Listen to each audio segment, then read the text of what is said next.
At a popular diner in Waterbury, Connecticut, 52-year-old Gina Hale finished the last bites of her lasagna, being careful not to leave behind even a speck of the rich, delicious cheese. Across the table, her 55-year-old brother, Tony, downed his cheeseburger. This restaurant had been their hangout since they were kids, and whenever they came to this diner, where the old jukebox still had songs from the 1980s, it made them feel like they were teenagers again. From the moment they sat down on this July day in 2012, they were both wiping tears of laughter from their cheeks. Seeing Tony this happy made Gina smile. He'd been battling depression for a while now, and had finally gotten on the right antidepressants to help him feel like himself again. But as Gina watched Tony take a sip of his beer, she couldn't help but feel concerned. Now, with anybody else, a beer with lunch was no big deal. But Tony had abused alcohol for many years, and Gina couldn't hide her concern anymore. But Tony didn't even let Gina get a word out before he promised her this would be his last beer before he quit drinking cold turkey. Gina gave her brother a weak smile, trying hard not to remember all of his previous failed attempts at getting sober, which included 4 attempts at an actual rehab facility. She hoped this time it would stick, because all the drinking had really taken its toll on her brother. A little while later, when they got up to leave, Gina noticed that her brother was a bit slower than usual as he inched his way out of the booth. Out in the parking lot, Gina gave Tony a big hug as he hopped on his Harley and promised her he was okay to ride. He had the same brown eyes as their mother, and for a split second, it was like their mother's face flashed in front of Gina's eyes. Their mother had been an alcoholic too, and she eventually had died of cancer. And so as Gina watched her brother ride off down the street, she hoped he was not following in his mother's footsteps.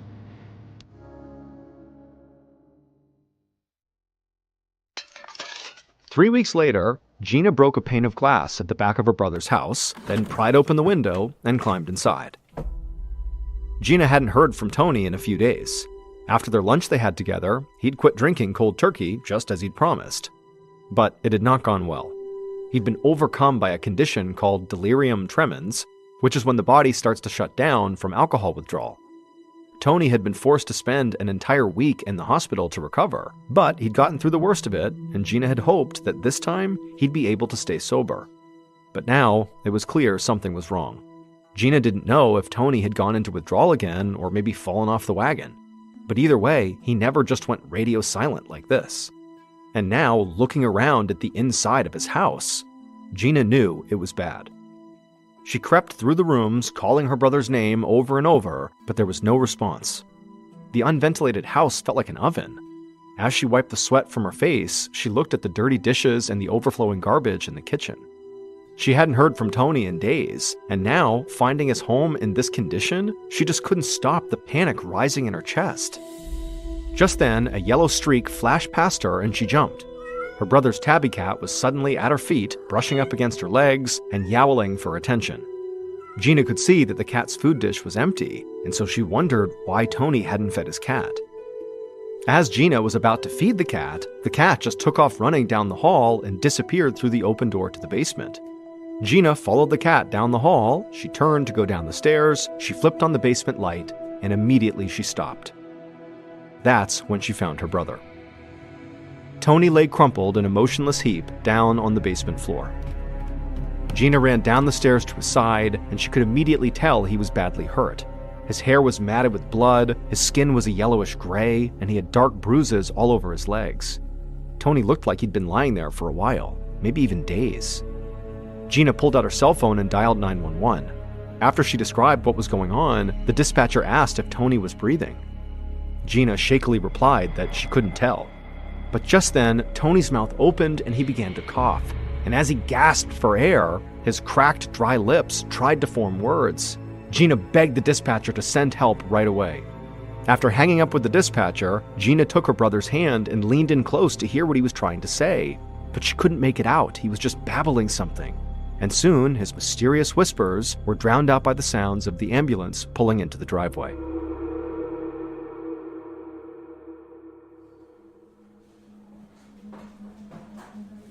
Three hours later, Gina sat down in the only seat left in the crowded ER waiting room, a tiny plastic chair in the kids' play area. As she sat there, she ate a bag of chips from the vending machine, wishing she had something more filling to eat. But mostly, she just couldn't stop thinking about the sight of her brother at the bottom of the basement stairs. his body twisted from the long fall.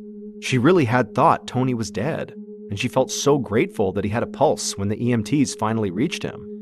Gina shifted uncomfortably in her chair for a few more minutes until the waiting room door swung open and a doctor finally called her name. Gina raced up to him, bracing for the worst. Tony was still alive, the doctor explained, but barely after his fall down the stairs. Tony had a severe concussion that may have damaged his brain, and he had suffered so much damage to his muscles in the fall that his kidneys had shut down. The doctor said he very likely would need dialysis, which is a process in which machines remove waste from the body when kidneys no longer function correctly. Even worse, Tony had suffered damage to his heart too, going into cardiac arrest in the ambulance. The paramedics had managed to restart his heart, but he was hanging on by a thread. Tony had gone comatose. To keep him alive, his doctors had put him on a ventilator to help him breathe and chilled his body temperature to 91.4 degrees to protect his brain. Gina asked if she could see her brother. The doctor nodded and said that Tony had been sent to the intensive care unit, but he warned her that Tony was in really bad shape, and so it wouldn't be easy to see him like that. Gina nodded and set off for the ICU. A few minutes later, the doctor's words were ringing in Gina's ears when the nurse on duty led her to her brother's door. But the sight of Tony still made Gina stifle a gasp. Her brother lay unconscious on the bed, covered in a pile of gel pads that were cooling his body. His swollen chest heaved up and down as the ventilator pumped oxygen down his throat and into his lungs, all while an IV line sent fluids and medicine into his body. Gina had never seen her big brother look so helpless. She walked up to him and touched his hand. It was cold and limp.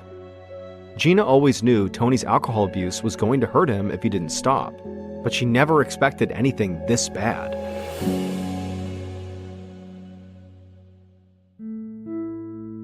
"5 weeks later, Gina stepped into Tony's hospital room carrying an almost empty donut box. Tony had spent 3 weeks in the ICU and then 2 more weeks in a regular hospital room. And as those 5 weeks had passed, Gina had gotten to know every staff member in the wing. And she'd brought them donuts because today was a special day. Tony was finally well enough to move out of the hospital and into a skilled nursing facility. Tony's room was quiet now that many of the monitors and tubes had been disconnected, but he was still bedbound. He needed dialysis 3 times a week while doctors kept trying to save his kidneys, and the ventilator that had been breathing for him was now replaced by a hole in his throat with a tube sticking out, so oxygen could go straight to his lungs. Tony couldn't speak at all because of this tube, but through it all, he was somehow managing to hold up okay emotionally. Gina was genuinely impressed by his determination to get better. Gina sat down next to Tony's bed, looked into his eyes, and took his hand. It was warm and pink, and with great effort, he managed to give her a corny, exaggerated thumbs up. She knew instantly her brother was joking with her. Tony often mocked other people who gave the thumbs up gesture. Gina laughed and gave it right back to him. That was the brother she remembered and loved.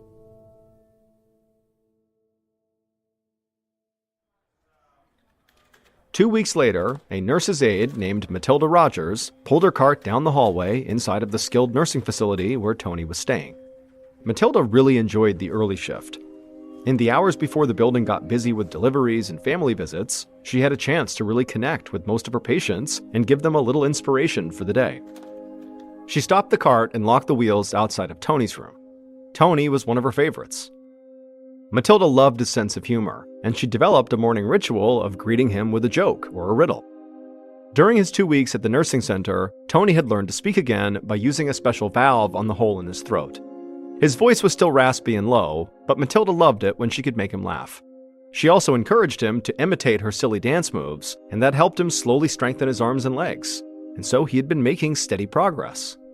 But when Matilda stepped into Tony's room, armed with a new joke she'd gotten from her 11-year-old niece, Tony sat stone-faced and silent in the corner. Matilda instantly knew he was not in the mood for jokes this morning. Tony didn't say a word as she crushed his meds into a fine powder and administered them through his feeding tube. When she was done, she washed her hands and asked permission to sit in his guest chair so they could talk. He nodded, so she took a seat and then tried her joke, but Tony didn't respond. She asked if there was something going on that maybe he wanted to share, and eventually, Tony's eyes began to well up, and he would tell her something very strange. He told her in his slow, raspy voice that people from his past had been visiting him in his room. Old friends and family, including folks he hadn't seen for many years, had been suddenly appearing by his bedside. They would stand there and sometimes even speak to Tony for about 10 seconds, but then they would just disappear. Matilda asked him if he'd been having trouble sleeping again. She told him she thought he might have had a disturbing dream, but Tony was adamant that he had not been asleep at all. He said he knew that the people he was seeing in his room were not real, but he definitely was seeing them. It was not a dream. Matilda could see how frightened Tony was and told him she was going to do everything she could to keep him safe. She walked back into the hallway to the medicine cart, then pulled up her notes from the weekly meeting with the staff psychiatrist. She saw that Tony had been prescribed a new sleep medication a few days ago. Her notes from the night nurse said Tony had tolerated it well, and there were no indications that Tony had been suffering bad dreams or hallucinations. She couldn't understand why cheerful Tony had suddenly turned so dark. Matilda finished delivering meds to the rest of the patients along Tony's hallway and returned to Tony's room half an hour later to see how he was doing. His mood had not changed. In fact, he was even more argumentative and agitated. He insisted that 2 of his former coworkers had come to his bedside while she was gone. Matilda said it was too early for visitors, but Tony didn't even seem to hear her. Suddenly, he pointed across the room, his eyes wide, and told Matilda he saw a little girl trying to pick up a needle off the floor behind her. Matilda turned to look, and of course, there was no girl and no needle. That's when Matilda noted that Tony's face was flushed and he was breathing rapidly. When she checked his heart rate and blood pressure, she saw those too were rising. This was moving from perhaps just a bad dream to a potential emergency. Matilda asked the change nurse to call 911.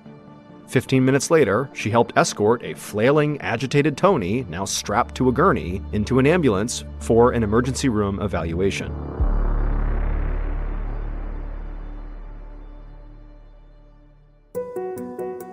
Dr. Mary Shaughnessy was on duty in the ER when paramedics wheeled in a thrashing, confused Tony. The 35-year-old doctor quickly reviewed the notes sent over by the skilled nursing facility, so she knew that Tony had a host of medical issues, from his damaged heart and kidneys to his recent severe concussion. But the first place she looked for a clue about Tony's erratic behavior was the extensive list of medications he was taking. Dr. Shaughnessy noticed that he'd been taking an antidepressant for a few years, so that was nothing new. Many alcoholics suffer from depression, which is part of the reason they drink to excess. But the psychiatrist at the nursing facility had added a sleeping medication called Ambien just 4 days earlier. Dr. Shaughnessy knew that Ambien can actually cause delirium in some people, even at seemingly normal doses. Maybe that's what was going on with Tony. Dr. Shaughnessy called a psychiatrist to review Tony's blood work, and they agreed that the Ambien could be responsible for Tony's hallucinations. So they took Ambien off of Tony's medication list and sent him back to the nursing facility with a prescription for a different kind of sleep medication. 2 days later, when nurse's aide, Matilda Rogers, parked her medicine cart in front of Tony's room, she was hopeful that Tony was back to his upbeat, positive self. So she walked into Tony's room wearing a big smile, but she found him flopping and rolling around on the floor, gasping and yelling through the speaking valve on his throat. He was clearly having some kind of a seizure, and so Matilda immediately pressed the emergency call button. Matilda managed to get Tony to stop thrashing and tried to calm him down. Through his garbled cries, she could make out that he was clearly terrified that someone was coming to get him. He claimed that smoke was coming through the walls, and his wide eyes scanned the room constantly, looking for some unseen menace. A moment later, 2 staffers raced into the room to help get Tony back onto his bed, followed by the doctor who was on duty. Clearly, something dangerous was going on in Tony's head, and they needed to find out what it was immediately. The doctor asked Matilda to call for an ambulance to take Tony right back to the emergency room. 3 hours later, Dr. Shaughnessy reviewed Tony's lab results on a monitor next to his bed inside of the ER. Tony's sister, Gina, paced back and forth beside her. Gina had made it clear to Dr. Shaughnessy that she was not leaving until someone could explain to her what was going on with her brother. Dr. Shaughnessy wished she knew. Seeing Tony being wheeled back in from the nursing center 48 hours after she had discharged him was discouraging. It meant that her first guess must have been wrong. maybe the Ambien sleeping pills were not causing Tony's problems after all. And there was no denying that Tony's condition had deteriorated. He couldn't tell Dr. Shaughnessy what day it was, or where he had just come from. And not only was he more agitated, he now had a low-grade fever, and his heart was racing. In addition, his legs were swollen and they shook involuntarily when she manipulated his feet. All these signs suggested that Tony might have suffered some injury to his nervous system. Dr. Shaughnessy worried she might have missed something crucial the last time she saw Tony. She had ordered yet another round of scans and x-rays, plus the usual blood work and urinalysis. And all of the tests came back just like the last time, normal. All except the urinalysis. Dr. Shaughnessy explained to Gina that her brother's urine showed that he had contracted a serious urinary tract infection. This sort of infection is common among people who are bedridden, the doctor said, and it could explain Tony's delusions and paranoia. She said that severe UTIs can cause psychological symptoms as the body fights off the bacteria. But she said the good news was that urinary tract infections are completely treatable. Relief washed over Gina's face as Dr. Shaughnessy told her that she was going to admit Tony to the hospital. She was sure that a strong course of antibiotics would get him back on track.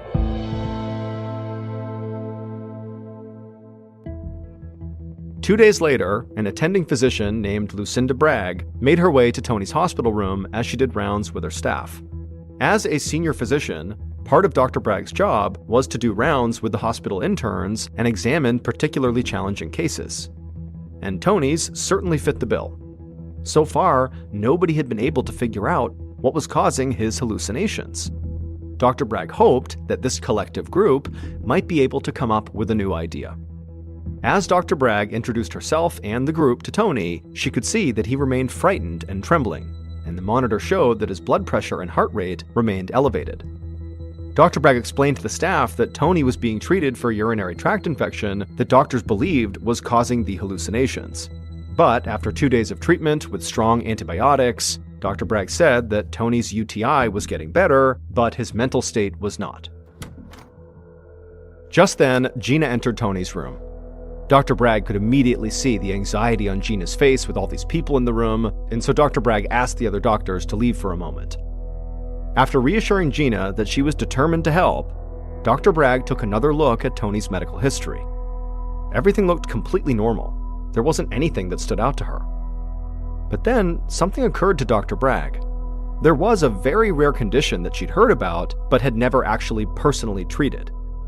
It was a condition that most doctors had never heard of, and was caused by something that few people would think could be harmful, let alone potentially fatal. From what Dr. Bragg remembered about it, this condition could cause hallucinations and confusion, affect heart rate, blood pressure, and body temperature, and have a severe impact on muscle function. Basically, it explained all of Tony's symptoms, and if it was left untreated, it could be devastating. But before Dr. Bragg said anything about this to Gina, she wanted to get a second opinion. So Dr. Bragg excused herself to the hallway and tracked down a neurologist colleague. When Dr. Bragg told the neurologist about her suspicions, the neurologist could hardly believe it. But he double-checked Tony's charts, and from what he could tell, Dr. Bragg had finally found the answer. Tony and his doctors didn't know it, but he had been unknowingly overdosing on a potent chemical that plays a huge role in controlling our moods and feelings. It's called serotonin, and its primary job is to carry messages between nerves in the brain and throughout the body. But serotonin is best known for the way it improves mood. A whole industry has grown up around pills that stimulate the body's production of what many people call the feel-good chemical. And Tony's blood was flooded with it, to the point where it was causing his brain to go haywire and his body to shut down. This condition is called serotonin syndrome, and Tony was experiencing it because of a mix-up in his medications. When Tony was admitted to the skilled nursing facility, he was accidentally prescribed a second antidepressant. Antidepressants work by increasing the serotonin levels in the brain. But even a double dose of these antidepressants was not enough to trigger the adverse effects of serotonin syndrome. However, Tony was also prescribed yet another medication that can increase serotonin levels. This one was a treatment for his heartburn. And so it was this third medication on top of the double dose of antidepressants that combined to cause his serotonin syndrome. And so after the neurologist confirmed Dr. Bragg's diagnosis, Tony was taken off of those 2 antidepressants, and right away he made an incredible recovery.